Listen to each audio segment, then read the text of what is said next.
I had an experience that I couldn't explain in the 3D. I couldn't explain with, material, physical understanding of how the world works. High learning approach, my curiosity forced me to go in search of an answer. But within our own life, what can we control? What can we anchor in? It's really important to come back to what you think of as your own home in yourself. We have to find a new home to be in. And that requires expanding and strengthening our own container for who we are, shifting our view, our worldview, our beliefs for what's possible, building the practices and the structure that we're going to operate in.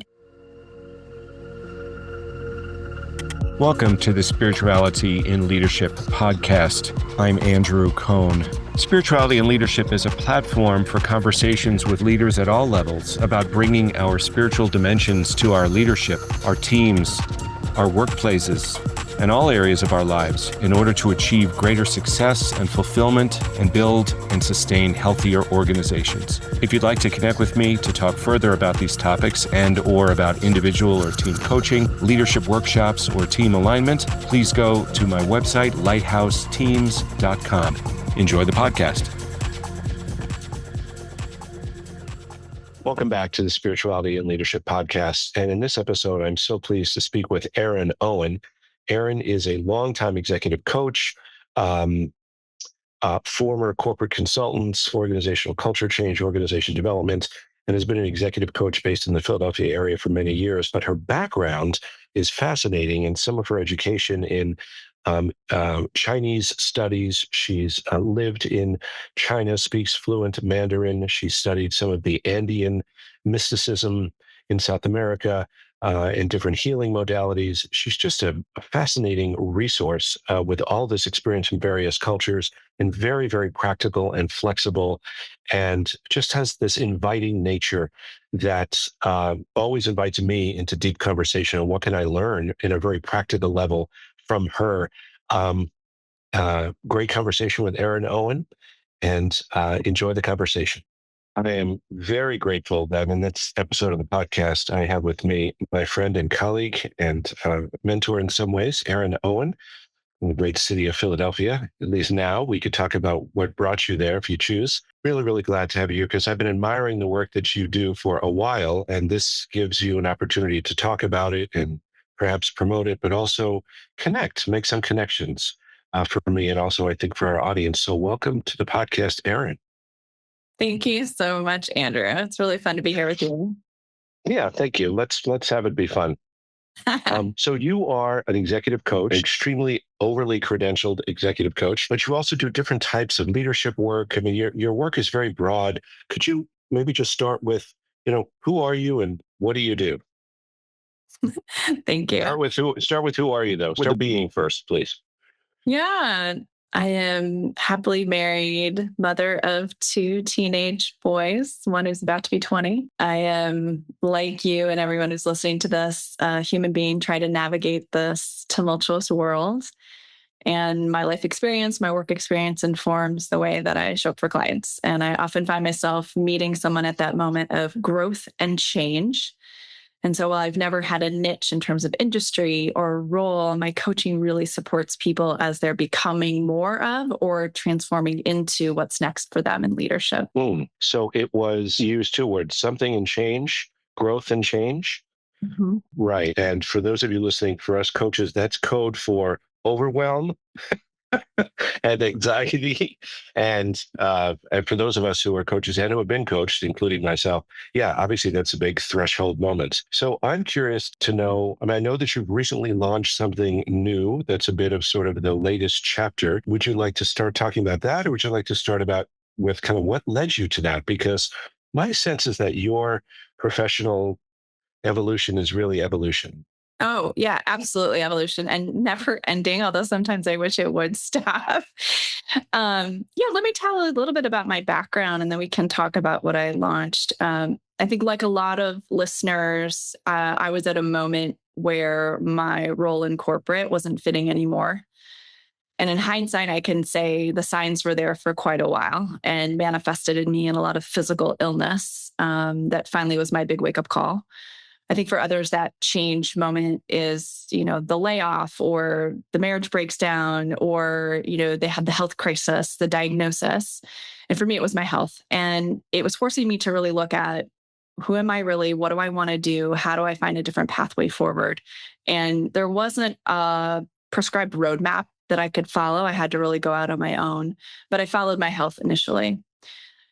Fast forward 22 years of full time professional coaching. I've coached leaders through health and wellness, through performance improvement, through promotions from, whatever level up to director or C level, and really helped to leverage my own change, my own evolution, and understanding the challenges they're going through. And I think the fact that you called it a threshold moment is so perfect because each of those moments that we feel is a mini crisis often is the catalyst for growth and helping us shift our identity or expand our self view so that we can become more of who we have always been. And in your case, you were drawn to some teachings from the East, teachings from the Americas, some traditional things. You are not a typical Philadelphia coach, Erin, in a lovely way. So I'm curious to know, did you discover or seek out these traditions in response to particularly acute things? So I needed to heal from X, and that tradition is known for that, or was it a person or a teacher, or was it something more random than that? I'm curious to know what led you to, other than your high Hogan learning approach score, which I'm sure is the case. But I'm wondering what led you to these different traditions. And then, of course, if you could just highlight some of them and how you find them beneficial, because I find that some of what you talk about in your work is really uncommon. And I think I would like to learn more about it. And how could you do that in a good, snippety, inviting way for me and our listeners? Sure. Okay, I'll make it as snippety as I can. Um, so a lot of my background is kind of mainstream business background. I did my MBA at Kellogg. I've worked in international development and then corporate consulting, organization development, change management consulting. But I was a Chinese major in undergrad. Chinese language and Chinese culture, Chinese studies major. Became fluent in Mandarin, Chinese, the main dialect of mainland China. Studied abroad there, also went back in my mid-20s and went to graduate school at the Nanjing Hopkins Center, which is the Johns Hopkins and Nanjing University joint venture graduate school program. So I always had an interest in Chinese culture.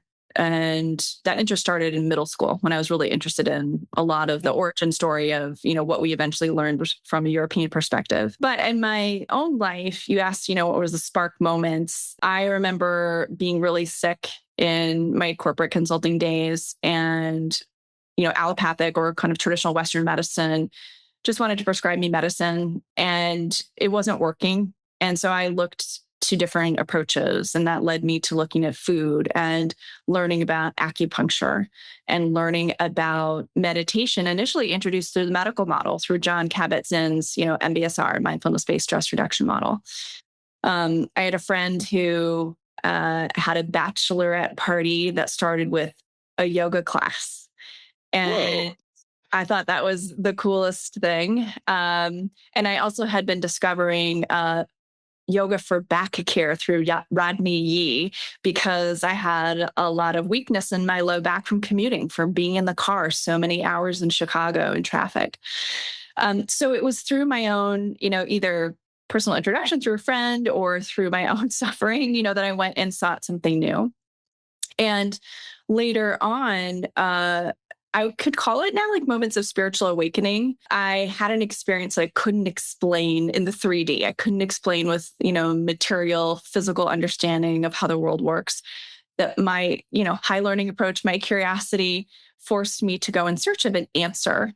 And that led me to studying yoga philosophy, doing my yoga training. I ended up doing 3 certifications, different types of yoga, learning all about the Vedic tradition, which is underneath yoga, Ayurveda, the Vedic philosophy, and so on. When I was teaching yoga, I had these moments of experience in a room of feeling energy move. And it honestly freaked me out initially because I didn't know what it was. But then eventually began to understand that I was feeling something that's always been here for me and everyone. We just maybe have been so busy in our head, so plugged into technology that we weren't really tuned into it. And that led me to study Reiki and eventually become a Reiki master. And then fast forward again, I had a bit of a psychic crisis in a difficult work situation a number of years back that led me to take a mini sabbatical, go in search of some answers for healing. And I kept following the dots, kept following the clues to find a more feminine tradition. I didn't know if it was going to be a female teacher, a female guru, or a tradition that was more in the divine feminine.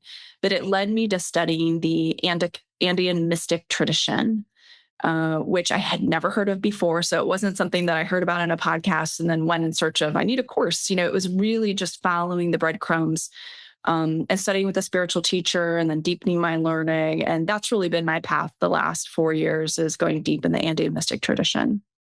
Wow. Okay.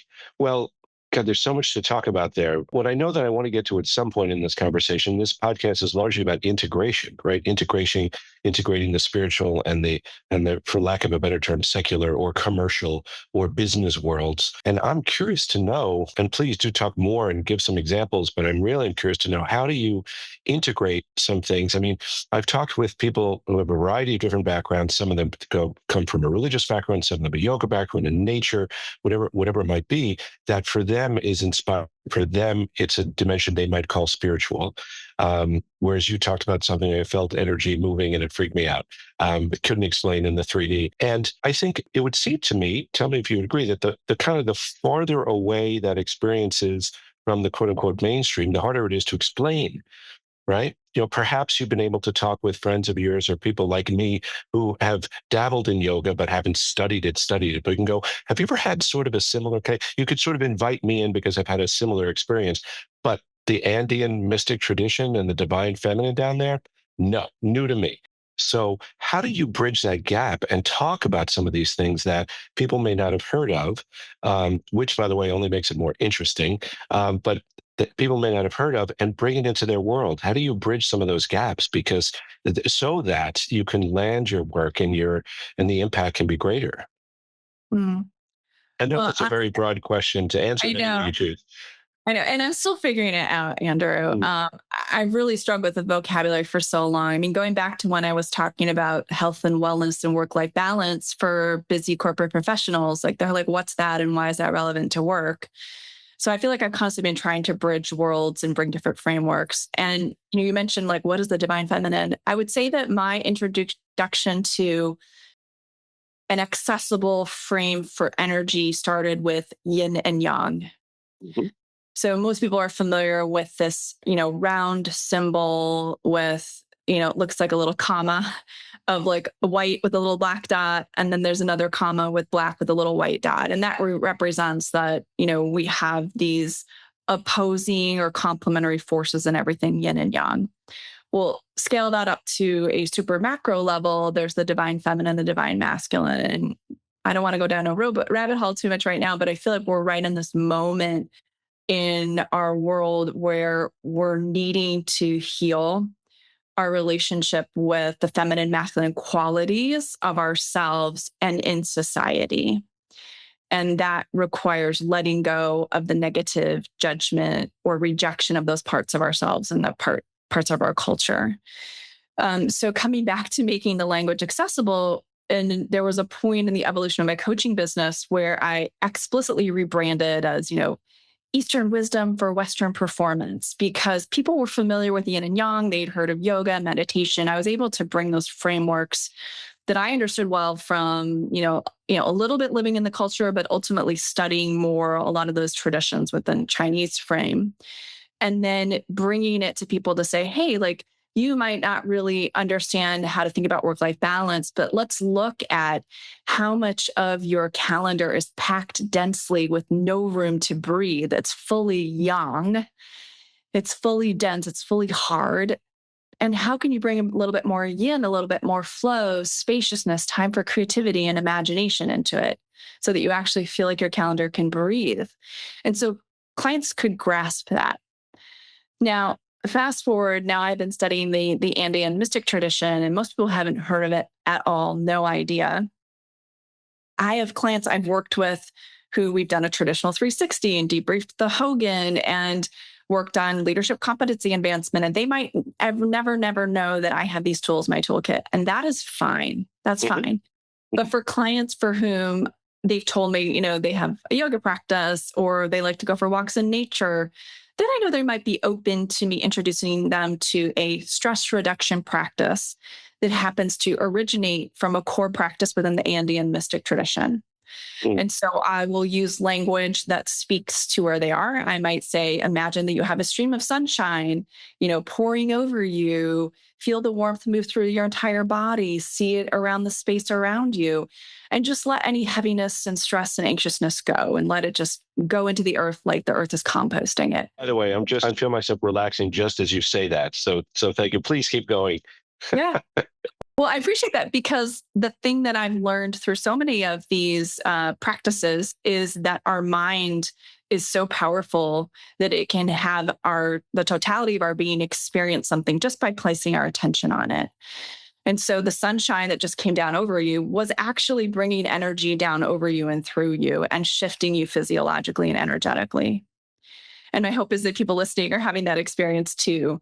But what I'm actually doing is guiding them through a practice that in Quechua is called Samen Chakwi, which is intended to remove sluggish and slow energy from the energy field and from the physical body so that the entirety of your being can be restored to its original state.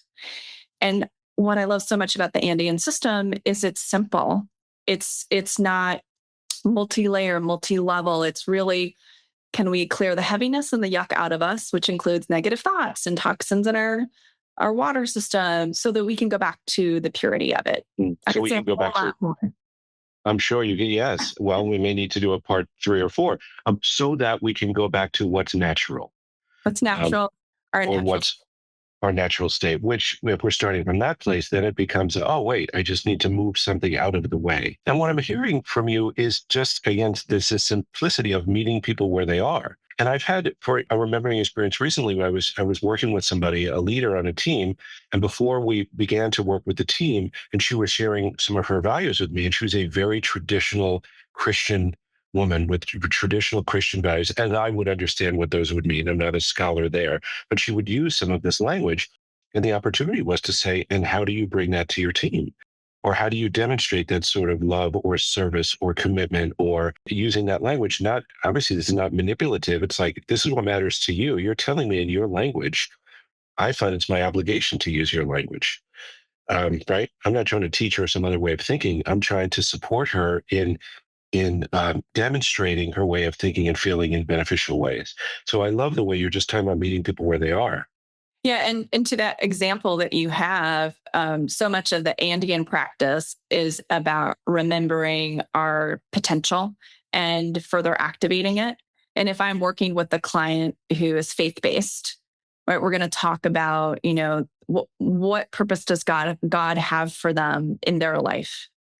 If I'm talking with somebody who doesn't have any sort of spiritual or religious background, I'm just going to ask them, what's really important to you? What do you want to achieve? And, what are you feeling, pulled towards? What's really, tickling at the edge of your curiosity and has your intellect going? Or you do, and, the coaches listening will understand this, you do that kind of classic end of career exercise. People are giving speeches at your retirement party. What do you want them to say about you? And whatever exercise and frame we use, it helps people peel away the busyness and the distraction to get to the core of what's important to them, who they are, and take the steps to get closer to that so they can really live their most true life for them. We could use spiritual language and say, live your path more fully, achieve more of your spiritual potential. But in my view, it's really meeting somebody where they are, using the tools in my toolkit that will speak to where they are so that they can meet their goals and reach the destination they're seeking to reach. To me, it's so respectful. It's like, this is the destination you are seeking. This is your language. This is your framework. I'm not trying to convert you to anything. I'm trying to, but again, for sometimes if people don't have that language, then perhaps we need to slide something in front of them. What I was just thinking about and trying to find the name of this wonderful book about leadership I read recently. And the author was this beautiful question, a beautiful comment, excuse me, that said, questions subvert mindsets. So Mm, if we ask a question, and ultimately it's a question related to what else is possible, or what it's a way of, when you ask me a great question, it lands like, wow, I wasn't thinking about that at all. Not that it's jarring, but it's inviting, it's surprising, it opens a door. And I love that quotation, that questions of our mindsets. And by asking the right question about what else is possible, or what vision do you see, or what, whatever it might be, it just kicks open this door in a beautiful way. And I think the art of what you do and what I aspire to do is to ask those questions at the right times in the right ways so that they can be most beneficial. yeah. There's several dots connected into my head right now. So Yeah. hopefully I can be clear and I articulate this. But part of the power that you and I have experienced when we've been coached by others is also what we try to create the conditions or container for it with our clients, which is to bring forward those questions. And sometimes it might be to bring forward a new frame, right? I used to very frequently bring forward that yin and yang frame. In the Andean tradition, they use this term cosmovision, which is basically what's the lens that you look through to understand oneself, your role in the world, and what all is here. Right? There's so much that is in the mystery of our experience that we can't explain. But what's the lens that you look through to try to understand that? And a question can help you shift a lens or shift a cosmovision, as it were. What would be an example? Because if you said to me, what's the lens through which you look? I might say, I don't even know. I'm just so used to looking through it. I don't know that I could articulate what that lens is. Yeah. Could you give some examples of what one of those lenses might be? I think I became aware of my Western lens when I lived and worked in China. Of course. Hmm. And those of us that have done global culture work might use a Gert Hofstadter model of culture with different spectrum about, how we relate to hierarchy, right? Is it more flat structure, more hierarchical structure? Do we feel comfortable talking to the boss, or is that disrespectful? Hmm. So I just learned so much about what I assumed, how I related with the world, how I showed up. I would also say gender is a lens through which I look all the time. I can't escape the fact that I'm a mother. I've had children. I'll never be able to go back to what it was like to not have children. That's a lens I'm looking through all the time. And hopefully it's not something you'd want to escape, but I'm with you. I hear you. Yeah. And perhaps that lens, that gender lens, well, there's the gender lens of being a woman in America at this time in this generation. It would have been different 2 or 3 generations ago, the gender thing, or if you cross a border. Hmm. Absolutely. And we're talking about spirituality and leadership. And there's this concept in the Andean mystical tradition of Ayni, Ayni, which is being in respectful, sacred synchronicity, a relationship with everything around us, and recognizing that everything is alive, everything has its own intelligence, even your laptop. And it seems so far out when we look at that through maybe a technological scientific lens.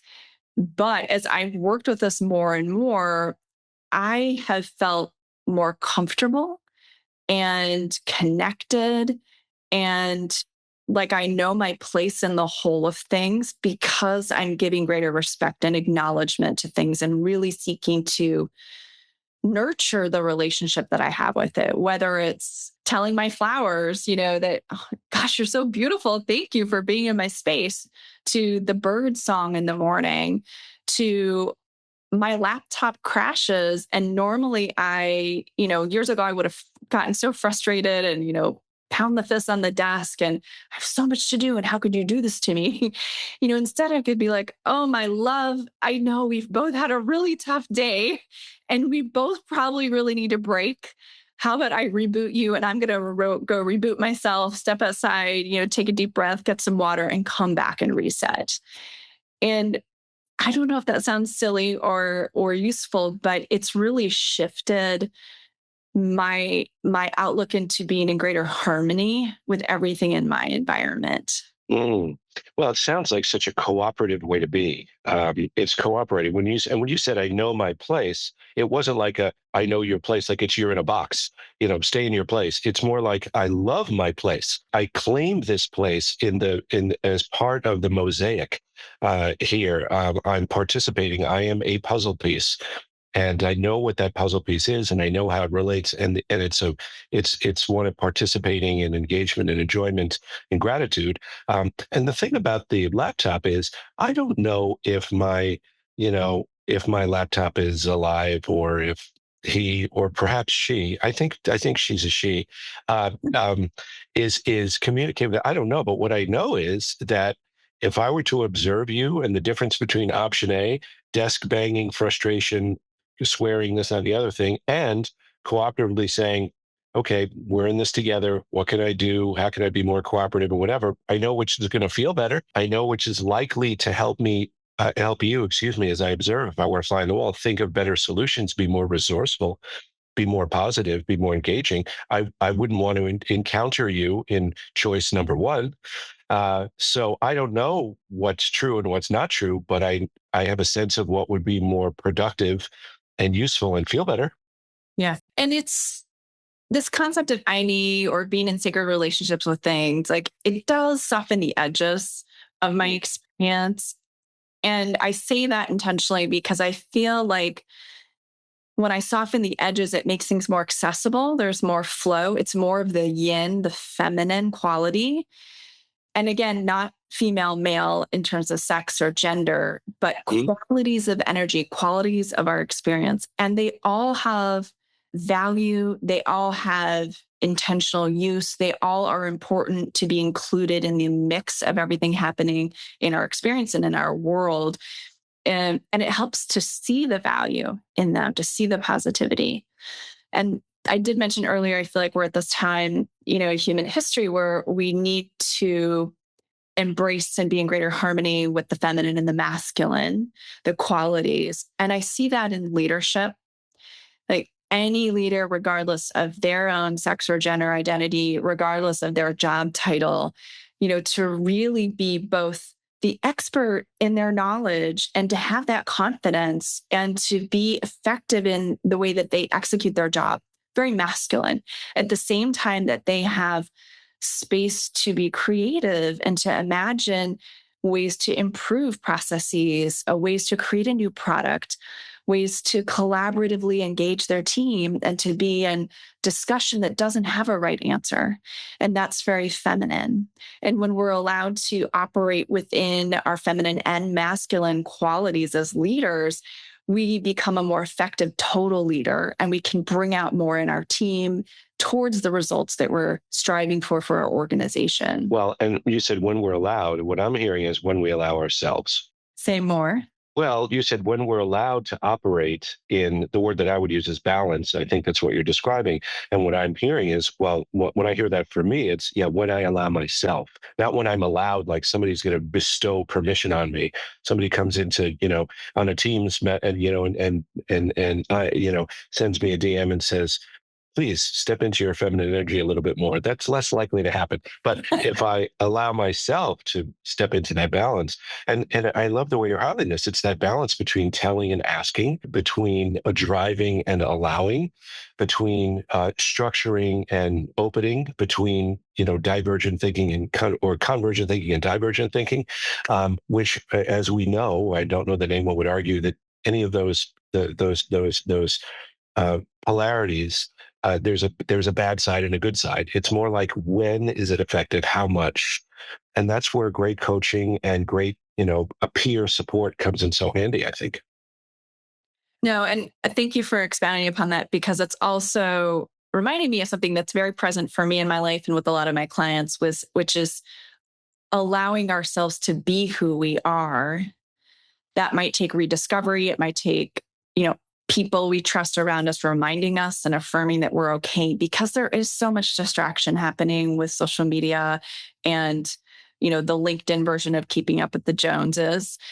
Who are we really? What's most important to us? And how can we anchor in the solidity of that, the confidence building nature of embodying our truth and our highest qualities, and then move from that rather than constantly seeking others' input, waiting to, be granted permission, and similar versions of giving our power away.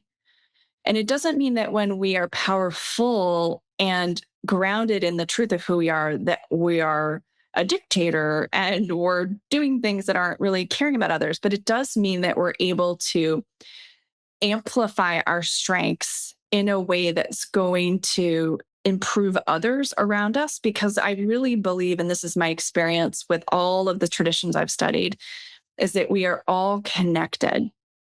So that balancing that you talk about that we can do within ourselves, like embracing the feminine, masculine qualities in ourselves, it has a ripple effect out to everyone we're connected to in our teams, in our families, in our communities.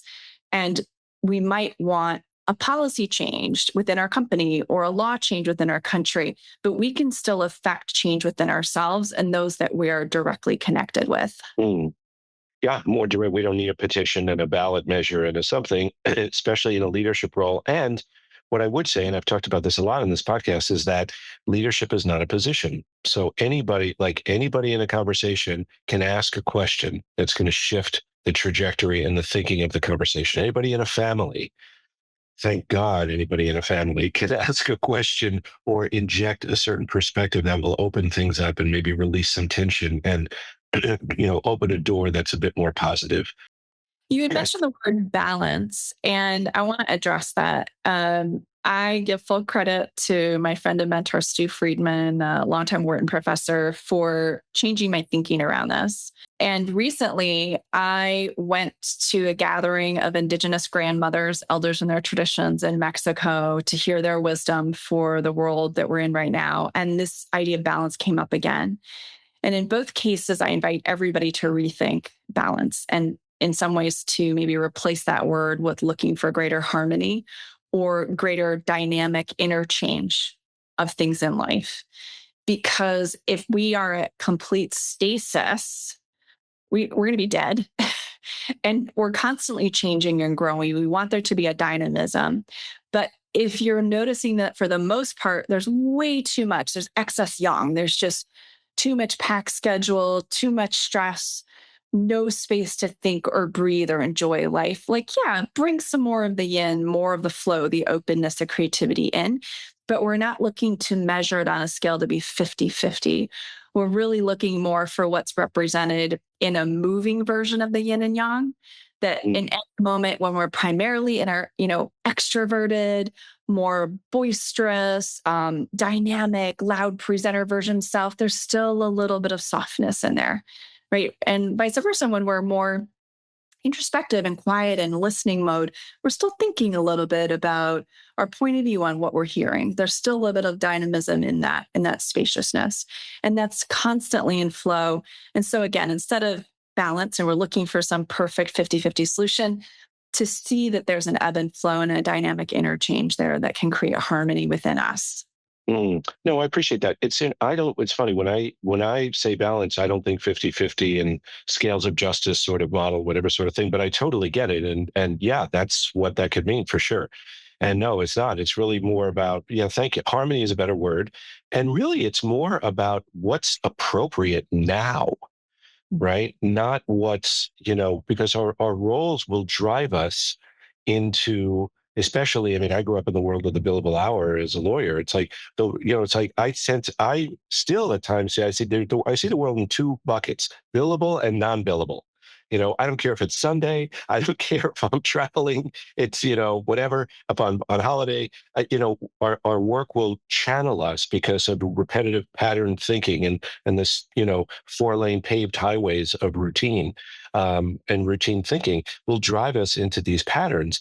And, where's the opportunity to shift and do something different? And that's hence questions, whether I can ask myself a question or somebody can ask me a question, is to open up that new way of thinking because as I've heard, innovation is the enemy of efficiency. And whether it's innovation of a process or whether it's innovating my thinking or innovating my daily schedule to find more energy, like do I choose to do a workout and when and how much time, et cetera, is innovation. It's personal innovation. And that goes up against efficiency because any change is going to take some time to like reach its, there'll be a dip in productivity. Even though we're talking about dips in productivity, it's like we tend to think that way in this culture. I'm oversimplifying, but it's like, but how can we look at what is needed now for greater harmony, if not balance, not 50-50, but for greater harmony? And what's needed now? And how do we continue to keep that question in front of us? My sense is that with what you have learned and where you have learned it, you've got a whole bunch of different ways to activate that question and open that up. Maybe just like you've got the ability to see the prism from so many different angles.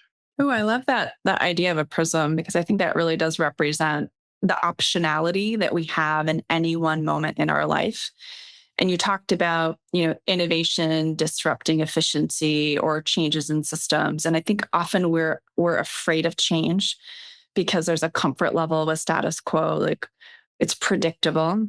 And yet how we grow is to change. We really have to shift a way of thinking or a habit or a daily practice, a way of communicating, a way of engaging in order to grow to the next version of who we are.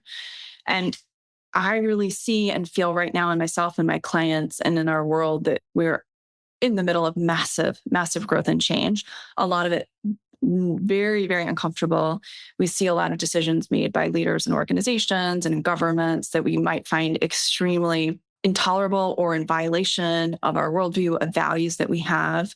But within our own life, what can we control? What can we anchor in? It's really important to come back to what you think of as your own home in yourself.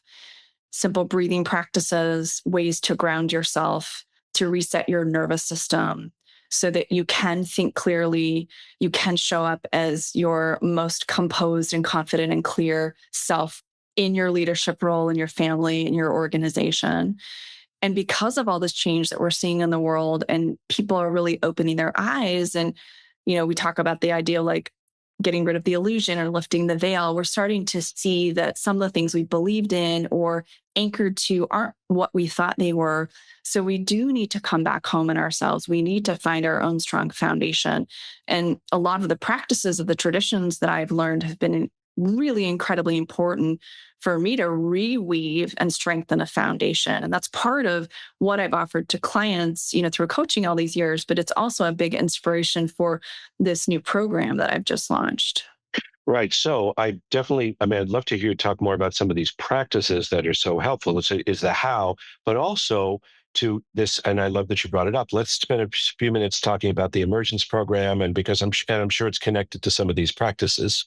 Yeah, absolutely. Yeah, so it's called the Emergence program because I really feel that there's a shift happening and emerging in all of us right now, but also, and I mean that collectively, as a society, as a planet, but also within each of us. I've seen us growing and shifting and changing. It's almost like crab outgrows its shell and it has to crawl out and find a new shell. It's like we're all shedding that old shell. We have to find a new home to be in, and that requires expanding and strengthening our own container for who we are, shifting our view, our worldview, our beliefs for what's possible, building the practices and the structure that we're going to operate in. And this program, the Emergence program, it's helping people notice who they are, what's the identity they've been connecting to, what's shifting about that, how do they reform a new identity, but then also using different practices to clear away things that are in the way. So you and I know that you can help a client reframe a belief system, right? And think of things differently. Also, I do that work energetically. I use the practices of the Andean mystic tradition to help people clear their energy field. It might sound quite different from how you previously think about gathering information and data about a client. You're doing a 360, and by the way, 360 is when you gather information from people senior to a client, their peers, their direct reports. You might gather data that way or through a Hogan or a formal, psychometric assessment. I have also added into my toolkit a way of gathering information from someone's energy field. And I do that by shifting my level of consciousness with their permission, connecting them, and then noticing what information comes to me, drops into my awareness field. and then sharing that with the client for their own interpretation. And so that's one of many different tools that I've been bringing to expand our ability to help a client get to know themselves and also create a common vocabulary and understanding with the client for us to do the coaching work that needs to be done to remove barriers and to get them to the next level of performance or achievement or whatever it is that they're aiming for in their life. Yeah, no, I love that. So different tools, listening at a different level, inviting a client into a different inquiry or a different space. Um, and one of the things that it continues to be a focus in these conversations, it's just so practical. It's all practical. So it's not about I'm trying to change your mind, I'm trying to change your belief system. Is this something that might make sense for you? Let's experiment with it. No change happens without doing something different.